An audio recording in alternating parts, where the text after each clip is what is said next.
everyone. August is World Cancer Support Month, and today we are highlighting the fight against colorectal cancer. Colorectal cancer is no longer a disease of old age. It is now the deadliest cancer in adults under 50. 3 out of 4 young onset patients are diagnosed at later stages when the disease is even harder to treat. So joining us this morning is Lauren Duncan, who is a cancer survivor, and Michael Sapienza, who's the CEO of the Colorectal Cancer Alliance. Both of them here to talk more about this big fight against colorectal cancer. Thank you for joining us.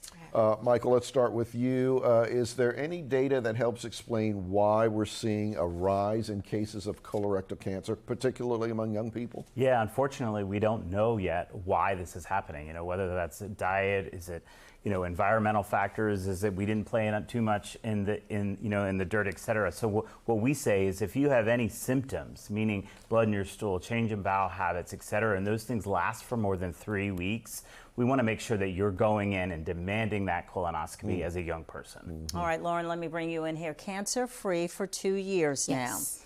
I know you asked the question, why and how. Tell us a little bit about your journey. Yeah, so I was diagnosed with stage 1 colorectal cancer at the age of 29. At the time, I was working from home, had a 1-year-old daughter to take care of with a husband on a military deployment.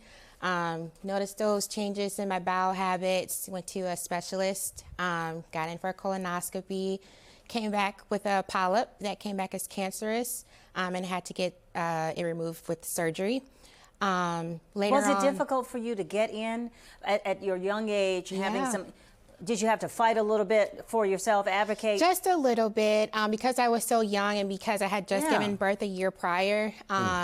They figured it was just hemorrhoids, so I did have to step up a little bit and request a colonoscopy on my end. So yeah, they got me in for surgery, later diagnosed with no evidence of disease because they caught it so early.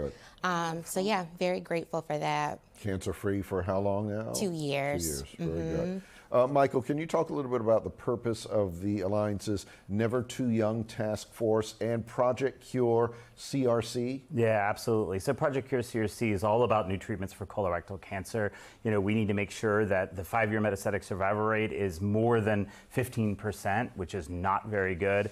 And our Never Too Young Task Force is really about getting the word out about this disease and making sure that young people know if you have any of those symptoms, blood in your stool, change in bowel habits, etc., you need to be your own advocate because the screening rate isn't really until 45. Right. So we need to make sure that those young people that have any of those symptoms are going in and demanding that they get a screening immediately. And that's why I asked Lauren, and you had to demand and really fight for yourself. Yes.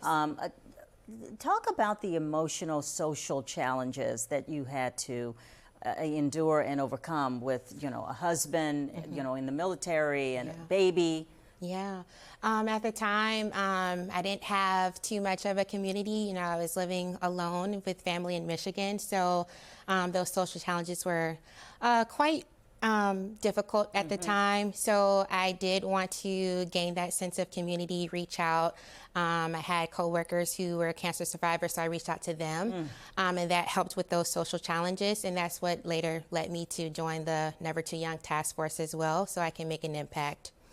This is your testimony. This is your destiny to get out there and continue to fight for others as well. Yes. So Michael, you mentioned some of them quickly earlier. Talk a little bit about some of the symptoms people should look out for and the risk factors. I imagine family history is one of them. Yeah, absolutely. So if you are at average risk, meaning you have no family history of the disease, you should start getting screened at age 45. If you have a family history of the disease, it has to be 10 years prior to that first-degree relative having the disease. And again, signs and symptoms only for people that are young, because you need to be getting screened if you're over 45. Right. You do not want to wait for signs and symptoms. So signs and symptoms, blood in your stool, change in bowel habits, unexpected weight loss.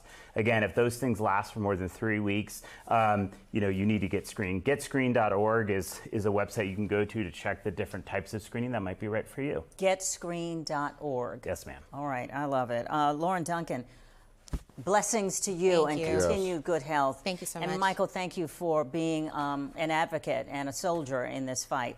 We really appreciate it. Michael Sapienza from the Colorectal Cancer Alliance.